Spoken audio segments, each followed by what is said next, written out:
What's up, everybody? Welcome to Podcast Now. I'm Alex, and in this video, I want to talk about Pirates of the Caribbean at World's End. 15 years ago today, the movie released, and I was saving, myself up for something like this. I felt this was very timely to do, not just with 15 years being a pretty big anniversary, but also with the Johnny Depp trial. And I just want to talk about how much I love this film. I've told a general amount of info about this movie before, but I really want to go in depth of why I think it's so good. So this is what I've always said. Pirates of the Caribbean is my favorite franchise of all time, and Pirates 3 is my favorite film of all time. Is it the best movie of all time? Probably not. Is it my favorite movie that's ever been created in cinema? Yes, it is. It is. This is my favorite movie. I'll never forget the first day going to see this movie. I will say, I will give the haters a little bone. Not even haters, just people that don't think this movie is the greatest thing of all time.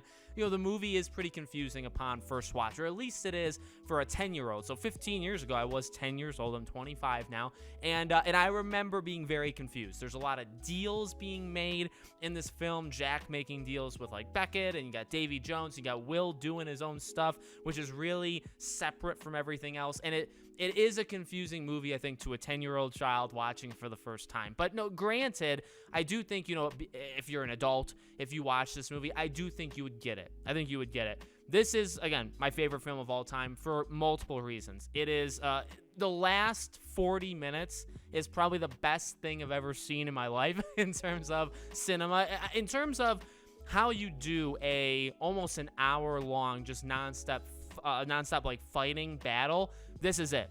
This is really, I would say Pirates did Marvel before Marvel did in terms of Infinity War and Endgame. I would strongly argue to my last dying breath that Dead Man's Chest, Pirates 2, and At World's End, Pirates 3, is Infinity War and Endgame. It is. I mean, they're actually very similar, specifically when you think of Infinity War going after the stones and trying to beat Thanos to them, and Dead Man's Chest is you have a three-way race or multiple races to get to the chest to Davy Jones and getting the different, things that you need for it. They're very similar. And it's actually scary how similar they are, and I would like to give Pirates that recognition for doing it. But the last 40 minutes in terms of the fighting, the cinematography, I mean, this movie is so pretty. This movie works. This movie still works to this day. It's almost laughable to see certain CG now and think that Davy Jones, the Davy Jones that we see 15 years ago, is 15 years old. It's actually astounding how good it still holds up. And it holds up, I think, throughout the entirety of Pirates 2, the entirety of Pirates 3. It's scary. It's scary how good Davy Jones looks. It's obviously a testament to Davy Jones just as a character as well, which we can get into. This movie, in my opinion, is flawless character-wise. It's got so many amazing characters. Barbossa comes back, obviously, and becomes just a fan favorite. Really a fan favorite for the first time, because in Pirates 1, he's good.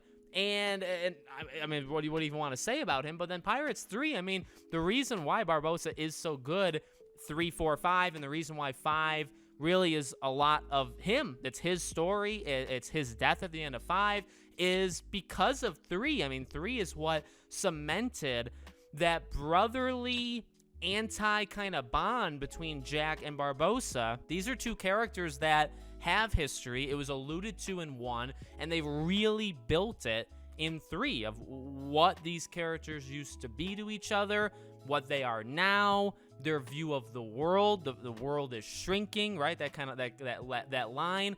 It's so good. So Barbossa, incredible. You have, in my opinion, the best version of Jack Sparrow in this movie, I think by a mile. Look, 1 is always going to be, this thing. 1 cements Johnny Depp as Jack Sparrow. 1 cements this Pirates, blockbuster ride. But 3, I think, does everything. But 3, in my opinion, is far better than 1. I know that's very controversial, I would say, but it is. It just is. Jack is the best version of himself. I think the second best version of Jack is actually Pirates 4. I think it goes 3, 4, and then you can do a toss-up between 2 and 1. Probably 1. 5 would be dead last, by the way. But no, 3... you see everything you love about Jack, right? Everything that was kind of cemented in the first movie. But you see a real human being. And we've talked about this before in past videos. Specifically him and Beckett. And specifically the deleted scene, which is blasphemy that deleted scene is deleted. the fact of the men aren't cargo. Men aren't cargo is the quote, is perfect. Because that whole engagement between the two builds on Jack's backstory of what he used to do and his allegiance really to the East India Trading Company. And then the fact that he didn't agree with basically making people prisoners, slaves. He didn't agree with that. And that's why he got branded a pirate on his wrist, is about as perfect and subtle of a moment you can ever get. It's crazy. And not just that scene. Again, the whole, like, the world is shrinking line with Barbossa in the beginning of the movie. His reluctancy to come back because of Elizabeth. I mean, you see so much out of Jack besides a drunk pirate. Like, the idea of kind of surface level Jack that I think made the first movie, and the first one I do think flirts as well. Really, they all do except for 5 to an extent. Flirts with, like, his humanity, that he is a person in that body. He is a person, but he really comes across as like a drunken maniac that lost his mind because of the heat of the sun. But he is a real person with real emotions that can feel, and you get that in and out of all of these movies. And I think when you see it, it's when he's the best character. That's why I actually think 4 is very good too, because while 4 is too centric on him, like it's too focused on him. There's a lot of other issues with 4. It really portrays him as like the most, I think, down-to-earth version of himself, probably of all the movies, and I think that really helps. I think he absolutely did a killer job. I'm probably going to watch all of these, by the way, very, very shortly after the trial is over. Another thing that 3 has going for it is Davy Jones. So I've actually watched some like video essays on Davy Jones, because this is actually, I don't think this is like all that crazy to say. This is not like a conspiracy, or this is not like 2 people saying it into the void and that's it. Davy Jones, well, in my opinion, Davy Jones is the best movie villain. Maybe one of the best, if you include television too, but it's easily movies, at least that's what we're talking about, is the best movie villain of all time. It just is. In terms of being able to understand where he comes from and giving him an arc, and just really understanding. Understanding is that big thing with Davy Jones. Nobody does it better. And again, there's video essays out there that do a really good job of explaining it. They don't do it better than Davy Jones. Now, the funny thing is, the kind of behind-the-scenes stuff is they kind of walked themselves into that. They changed some stuff about the lore and the mythology, of Davy Jones, and they kind of walked themselves into it. And they also walked themselves into the theme of love. Like, the theme of love and heartbreak is Pirates 2 and 3. And it's such an easy concept that anybody that has a heart, which is all of us, can relate to. And that's kind of why in these video essays that describe Davy Jones as the best movie villain ever, they also say, well, it's kind of like luck. It was luck that this happened, because it's just a theme that's like perfect. Like, it doesn't need, you can't mess it up. I guess that's kind of thing. You can't mess up the theme of love and heartbreak, at least not Pirates. Pirates didn't do it, right? Where this is a guy who loved Calypso, and he was willing to do the job for her, and then she betrayed him. Not really betrayed him in the sense that, she stabbed him in the back, but I mean, in a way, thematically, she stabbed him in the heart. And so what did he do? He cut out his heart, and it's just so good, because you see, really in Pirates 2, he is the devil. He's the devil of the sea. He is menacing in 3. In fact, the very first time you see him in Pirates 3 is one of my favorite scenes in any Pirates movie, when Tia Dama is talking about that there's a devil out there, whatever the line is, when she's talking right after they leave Singapore, and then it plays the Davy Jones theme music, and you see the Flying Dutchman fly out of the water, and it's the montage of him killing other pirates, him just destroying at the leash of Beckett. He just destroys all these ships. I don't think there's a better way of reintroducing his character right after 2 and then going back into 3. There's not a better way, right? Let's just show this monster, but this like incredible character. Let's just show him. And how do you show him? Just show his ship tearing up the sea. And they do that. And so, again, like he has so many different layers, because he is terrifying, but he also is very relatable. Like, you can totally understand how he didn't even ask for any of this. Actually, he showed the Brethren Court how to bond Calypso. He got into this deal. It was a big mistake, right, getting into the deal, but he still did it, and then she betrayed him in a way, and he became a monster. And then also when you connect it to, and this is what I've always said, I've said this on podcasts, I've said this on videos, the thing that makes him the most relatable to me is, well, there's a couple things. Number one, to make a good villain, the hero needs to be afraid of them. And I don't think the Pirates movies do a better job at showing this than Davy Jones. Jack is clearly scared of him. In 2, he's scared of him. He's very, like, offset by. And in 3, he is terrified of Davy Jones. In fact, he kind of doesn't even want to come back because of, you know what I mean? Because he killed him. He literally had his Kraken murder the man. And so, you know, as a protagonist or as the main character in Jack, you're like, well, yeah, I mean, I'd be very afraid of the devil of the sea, this tentacled monster, this guy who has it out for you. He murdered you, and then you're going to try to come back, raise an army, and you're going to try to fight him, and you're going to kind of spearhead that. Like, why would I do that? And that's Jack's thing. And Jack has always, and this is actually a very thematic thing with Johnny Depp, he runs away. His main theme is, I don't really fight. I'll fight, but I'll fight to run away, right? So, and that's a very interesting thing with Johnny Depp in his personal life as well, which I assume made into the movie. But you understand it. You understand the whole thing, and you get that Davy Jones, and I guess also, again, the final picture, not just is Jack afraid of him, but Jack is the reason why this is happening. And that's, to me, that's a very powerful thing in any movie, and specifically in Pirates 3. Well, really, it's 2. 2 is where this kind of gets spearheaded. Jack Sparrow made a deal with Davy Jones that Davy Jones would come and collect. He would come, and eventually, in 10 years, and he would collect Jack after the Black Pearl. And that's it. That was the deal. And they shook, basically, they shook on it. They shook on, like, this is going to be how it is. And Jack betrayed the deal. He didn't want, because he's selfish, and he doesn't want to be a prisoner on the Flying Dutchman for his life or whatever. So he doesn't want to do it. And so Davy Jones, he is kind of just doing what he always does. Well, hey, I make a deal with you. I actually helped you out. And then when it's time for me to collect, I'm going to come collect. And now this guy is being annoying. He's running away. He got my heart captured by an East India trading company.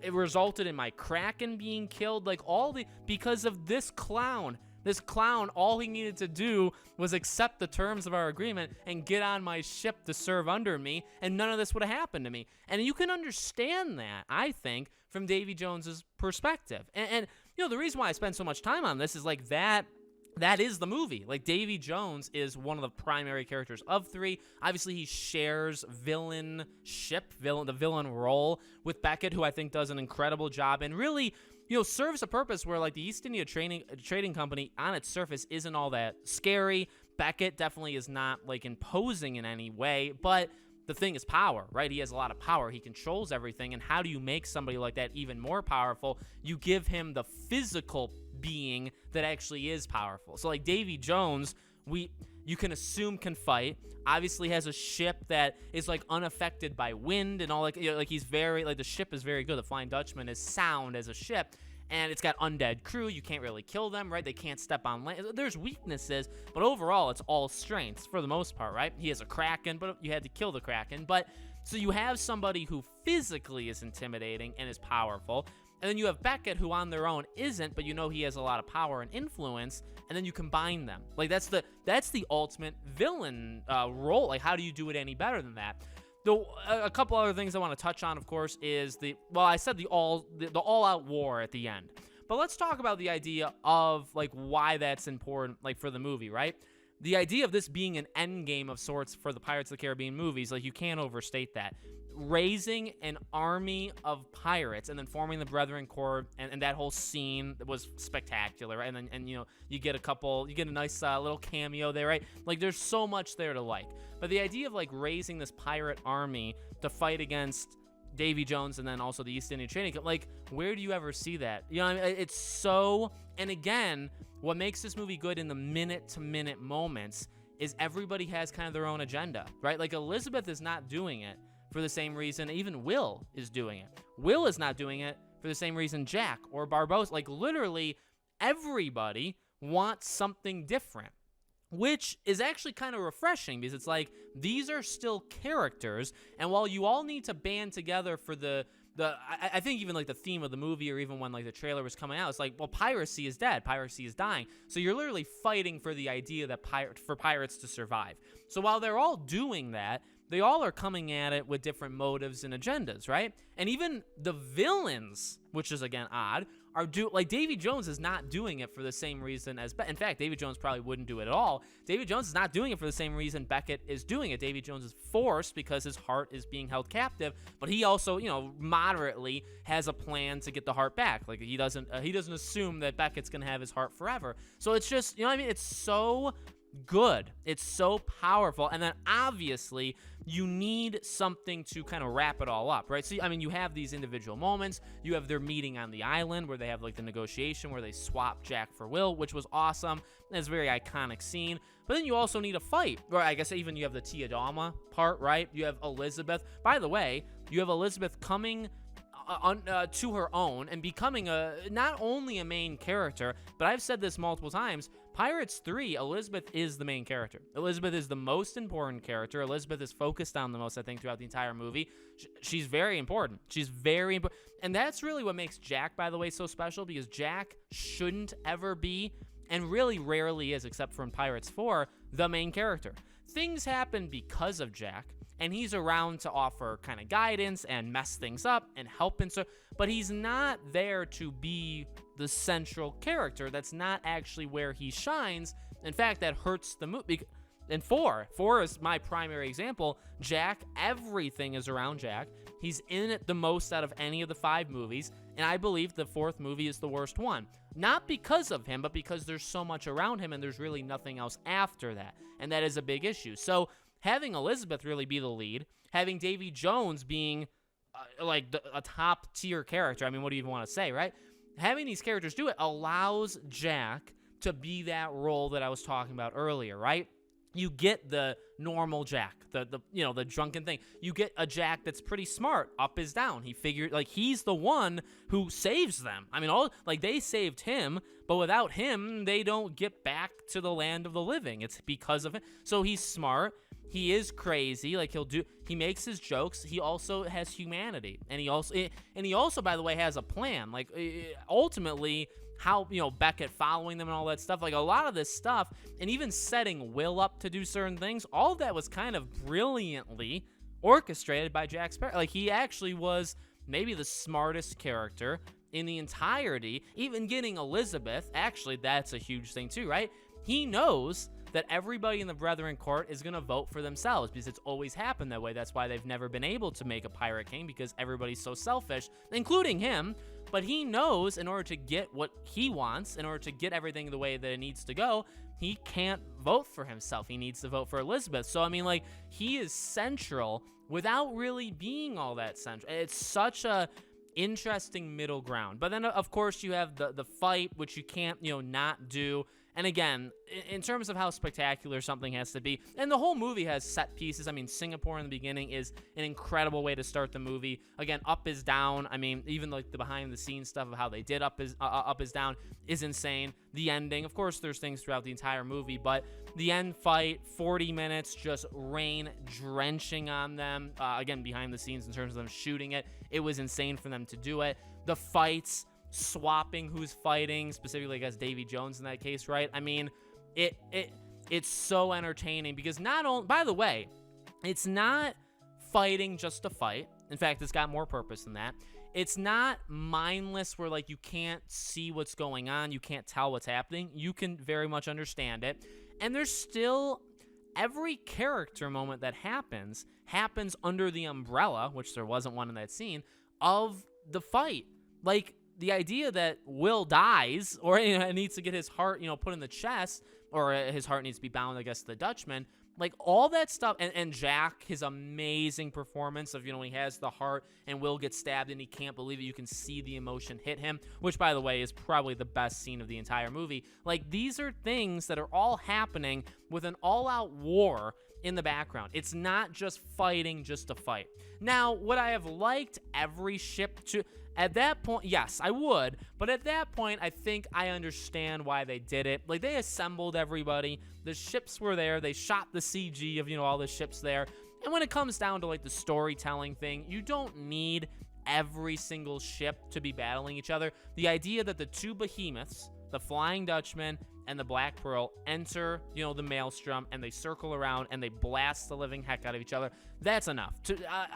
Of course, I would have liked to see more, but I mean, it was, I believe, the most expensive movie of all time at the time of filming it. It was the biggest budget, most money ever spent on any film. So, like, at that point, it's like you're just asking for overkill. You're just asking for them to do even more. So I get it.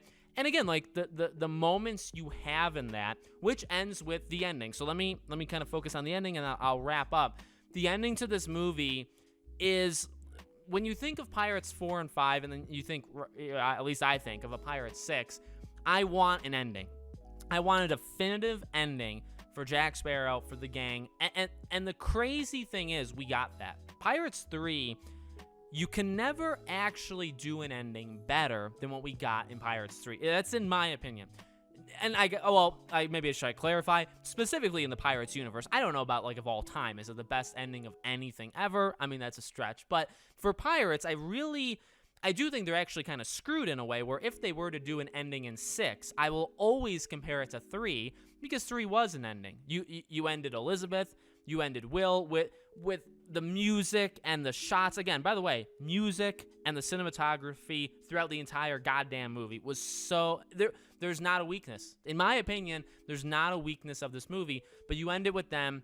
You say goodbye with, Jack with them and with Barbossa and all this stuff. I mean, it is perfect. And then specifically Jack Sparrow, there isn't, and I've said this before, I can't think of a better way to end his story with the idea that he doesn't die, right? Because you can't really kill him, because he's kind of like he's a legend. He lives forever. And that's where 4, the immortality, that's where that started to get into, which I actually thought the theme of that was very good, and his monologue at the end of 4 was perfect, was flawless.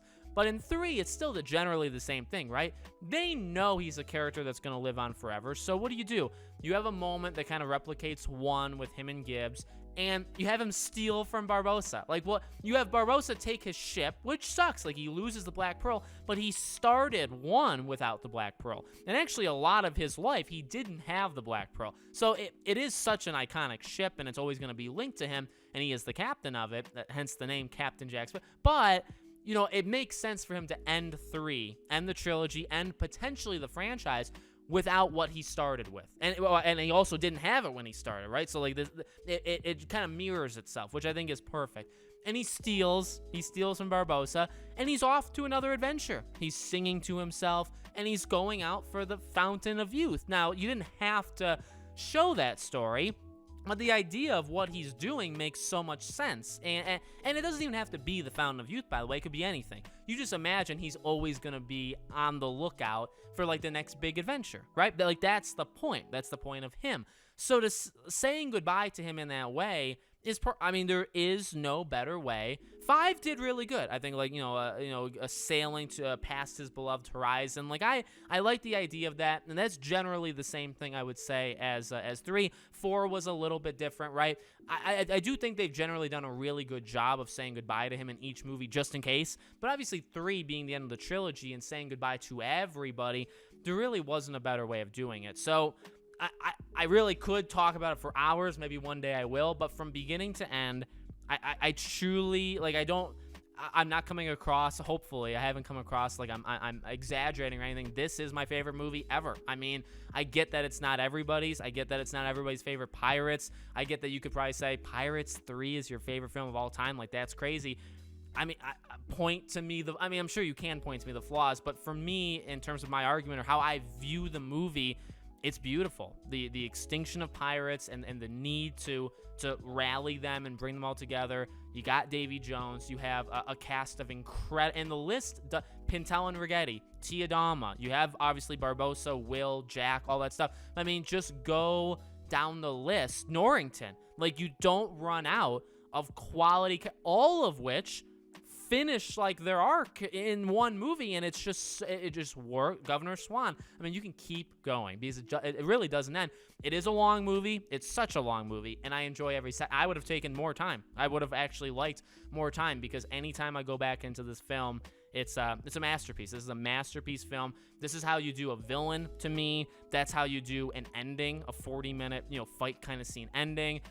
It's how you do Jack Sparrow. It's how you do a character like that. It serves to me so many lessons that sure, there's other genres, but like these big kind of blockbuster stuff, so many of them I think have lost their souls in terms of like what makes them kind of special. Fans, why do fans like these?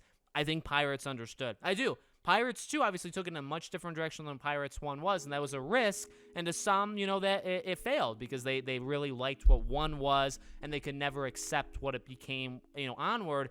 2 and 3, to me, took a strategic risk, and it paid off big time. And then obviously you had the idea to continue it with 4 and 5, and those, those went a different way, and we can talk about those in different videos. So let me know what you guys think about Pirates 3. I am not going to watch it today because I'm still a little bit busy, but once this trial is over, I'm going to watch all of them. So Pirates 3 will be part of it. So let me know what you think. If you like this, make sure you're subscribed, bell icon turned on, and I hope to see you all on the next video.